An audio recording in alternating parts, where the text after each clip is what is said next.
Hello there, welcome to DaveTech YouTube channel, and in this short video, I will show you how to change the audio output on your Hisense Smart TV.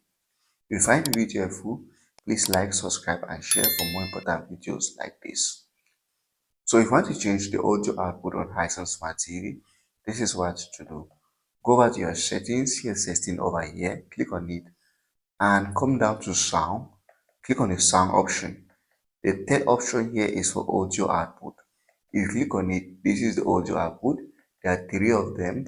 There's the TV speaker, which is the normal speaker of your TV. There's ARC and there's SPDIF. Now, with some advanced Hisense smart TVs or 55 inches smart TVs and above, you're going to have the Bluetooth option here. So you can have Bluetooth output also, and you can just choose which one you want to work with. So currently I'm using the TV speaker, but if you wanted to change to ARC, you can change it from here by just clicking it over here or choosing whatever option you want. But for now, I'm going to keep this on my Hisense smart TV. If you found the video helpful, like, subscribe, and share.